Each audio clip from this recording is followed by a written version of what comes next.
जय हिंद दोस्तों, स्वागत है आप सभी का आपके अपने YouTube चैनल जैकपुर पे। तो आज के इस वीडियो में हम लोग पॉलिटिकल साइंस के टॉपर टेस्ट का तीसरा पार्ट करने वाले हैं। इसके पहले भी पार्ट 1 पार्ट 2 चैनल पे अपलोड है। यदि आपने नहीं देखा है तो उसको जाकर ज़रूर देख लीजिएगा। चलिए स्टार्ट करते हैं और देखते हैं क्या है आज का पहला सवाल। चैनल पे जो लोग पहली बार विजिट कर रहे हैं सब्सक्राइब कर लीजिएगा, बेल आइकन को प्रेस कर लीजिए ताकि आने वाली हर एक वीडियो का नोटिफिकेशन आपके मोबाइल पे आता रहे। इसके साथ ही साथ जो है आप हमारे दिए गए नंबर पे एक छोटा सा मैसेज करके व्हाट्सअप ग्रुप ज्वाइन कर लीजिएगा। इससे होगा ये कि जब नोटिफिकेशन नहीं जाता है तो परीक्षा के समय काफ़ी सारे इंपॉर्टेंट्स क्लास आपको डायरेक्ट व्हाट्सअप ग्रुप में मिल जाते हैं। तो चलिए शुरू करते हैं और देखते हैं आज का सवाल। पहला सवाल जो कि आपके स्क्रीन पर है। सवाल में कहा गया है कि स्वतंत्र भारत के प्रथम गवर्नर जनरल कौन थे। देखिए, जब भारत आज़ाद हुआ तो उस समय भी गवर्नर जनरल बनाया गया था, तो वो कौन था? तो C Rajagopalachari, option number B correct answer हो जाएगा। क्वेश्चन नंबर 2 पे आते हैं। कहा गया है कि भारतीय जनता पार्टी के प्रथम अध्यक्ष कौन थे। भारतीय जनता पार्टी के जो प्रथम अध्यक्ष थे Atal Bihari Vajpayee, option number B correct answer हो जाएगा। ठीक है, क्वेश्चन नंबर आते हैं हम लोग 3 पर। कहा गया है 1967 तक भारत में किस प्रकार की दलीय व्यवस्था थी।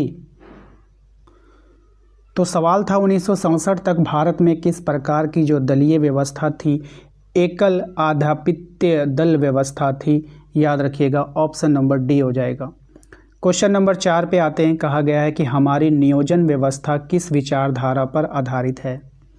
हमारी नियोजन व्यवस्था लोकतांत्रिक समाजवाद विचारधारा पर आधारित है।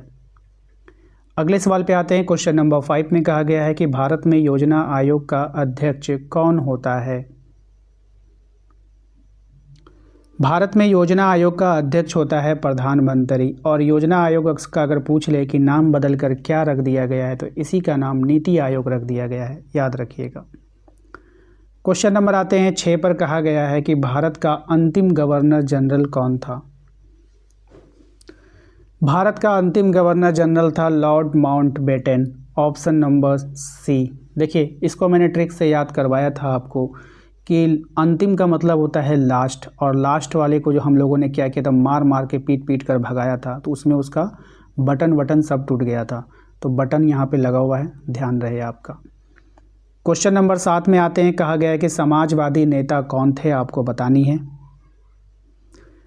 नरेंद्र देव, राम मनोहर लोहिया, जयप्रकाश नारायण या फिर इनमें से सभी। यदि आपका जवाब ऑप्शन नंबर डी है तो बिल्कुल सही जवाब है।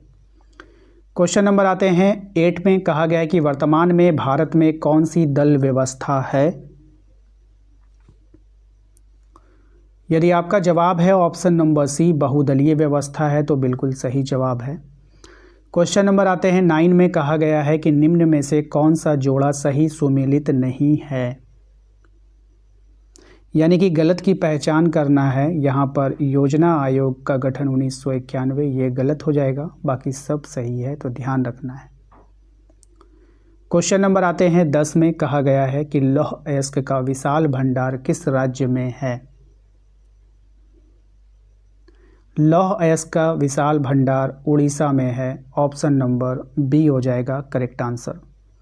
क्वेश्चन नंबर 11 पे आते हैं। कहा गया 1953 में आंध्र प्रदेश राज्य का गठन किस भाषा के आधार पर हुआ। मोस्ट इम्पॉर्टेंट सवाल है आपके एग्ज़ाम के लिए। सही जवाब हो जाएगा तेलुगु, ऑप्शन नंबर ए। अगले सवाल में आते हैं। क्वेश्चन नंबर 12 में कह रहा है मेक इन इंडिया का नारा किसने दिया। मेक इन इंडिया का नारा किसने दिया। सही जवाब है option number A, Narendra Modi ji ने। तो ये इसका राइट आंसर है, इंपॉर्टेंट रहेगा आपके एग्ज़ाम के लिए। क्वेश्चन नंबर आते हैं 13 में। कहा गया है कि भारत में चुनाव कराने के लिए कौन उत्तरदायी है। भारत में जो चुनाव करवाता है इसके लिए उत्तरदायी कौन है, आपको बताना है। सही जवाब हो जाएगा आपका ऑप्शन नंबर सी, चुनाव आयोग इसके लिए जिम्मेदार होता है। क्वेश्चन नंबर 14 है आपका। चौधरी चरण सिंह ने अर्थव्यवस्था में किस मुद्दे पर जोर दिया। सही जवाब है कृषि केंद्र में हो। ठीक है, option number A correct answer होगा। क्वेश्चन नंबर 15 है आपका, राष्ट्रीय विकास परिषद की स्थापना कब हुई थी?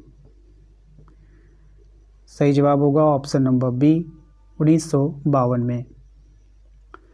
क्वेश्चन नंबर 16 है आपका, स्वतंत्र भारत के बाद भारत संघ में शामिल होने वाली अंतिम रियासत कौन सी थी?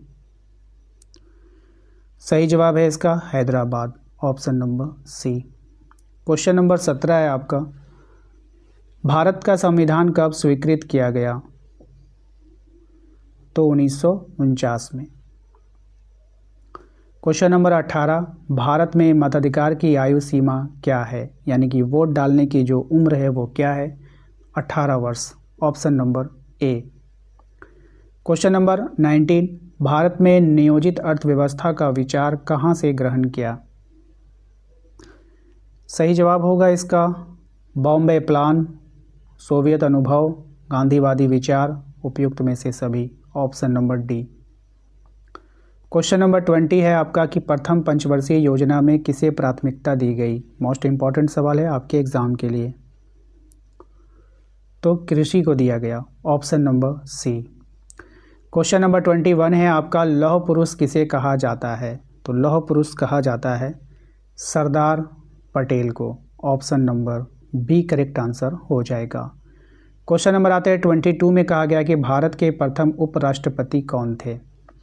तो भारत के प्रथम उपराष्ट्रपति थे doctor S Radhakrishnan, doctor Sarvepalli Radhakrishnan, option number ए। क्वेश्चन नंबर 23 पे आते हैं, कहा गया कि भारत के प्रथम मुख्य चुनाव आयुक्त कौन थे? मोस्ट इंपॉर्टेंट सवाल है आपके एग्जाम के लिए। तो Shivkumar Sen, option number D correct answer होगा। क्वेश्चन नंबर आते हैं 24 में, कहा गया कि बॉम्बे प्लान के बारे में कौन सा कथन सही नहीं है? राइट आंसर हो जाएगा राज्य स्वामित्व का समर्थन नहीं था, ऑप्शन नंबर बी। नेक्स्ट है आपका, द्वितीय पंचवर्षीय योजना में किसे प्राथमिकता दी गई? तो भारी उद्योग को प्राथमिकता दी गई थी, ऑप्शन नंबर बी हो जाएगा। क्वेश्चन नंबर आते हैं 26 में, कहा गया कि भारत के प्रथम उप प्रधानमंत्री कौन थे? तो भारत के प्रथम उप प्रधानमंत्री थे आपके Sardar Patel, option number C. Question number आते हैं हम लोग 27 में, भारतीय जनसंघ के संस्थापक या फिर अध्यक्ष कौन थे? आपको बतानी है। Shyama Prasad Mukherjee, option number D. Next है आपका, भारत में पहली गैर कांग्रेस सरकार किस राज्य में बनी? तो ये बनी थी आपका केरल में, option number B correct answer होगा। क्वेश्चन नंबर आते हैं 29 में, कहा गया कि किस पंचवर्षीय योजना में गरीबी हटाओ को प्राथमिकता दी गई थी? तो 5वीं पंचवर्षीय योजना में, ठीक है। इसमें भी आप लोग ट्रिक लगा सकते हो कि आप लोगों का जो राशन कार्ड होता है उसमें 5 किलो अनाज मिलता है, तो गरीबी हटाने के लिए क्या दिया गया? 5 किलो अनाज, 5 से 5, 5वीं याद रखिएगा, ठीक है। क्वेश्चन नंबर 30, दूसरी पंचवर्षीय योजना का प्रारूप किसने तैयार किया? तो ये तैयार किया था पीसी महालनोबिस ने, ऑप्शन सी करेक्ट आंसर होगा। आशा करते हैं कि आप लोगों को आज का ये वीडियो पसंद आया होगा। लाइक कर देना है, चैनल पे जो लोग पहली बार विजिट कर रहे हैं सब्सक्राइब कर लीजिएगा। साथ ही साथ हमारे व्हाट्सएप ग्रुप को जरूर ज्वाइन कीजिएगा। एग्ज़ाम देने से पहले कम से कम 5 से 8 साल का PYQ का रिवीजन जरूर करके जाइएगा। जिनके पास भी PYQ है अच्छी बात है, जिनके पास नहीं है तो हमने PYQ का एक ईबुक तैयार किया था, बहुत सारे बच्चों ने लेकर उसका रिवीजन स्टार्ट कर दिया। आपको भी लेकर रिवीजन कर लेना है। नहीं है आपके पास तो हमारे दिए गए नंबर पर मैसेज करके मांग लीजिएगा टीम से कि भैया मुझे PYQ का ईबुक चाहिए इस सब्जेक्ट का, क्लास 12 का, तो फिर आगे वो आपको बताएंगे कि कैसे मिलेगा। मिलते हैं नेक्स्ट अगले वीडियो में। Thank you.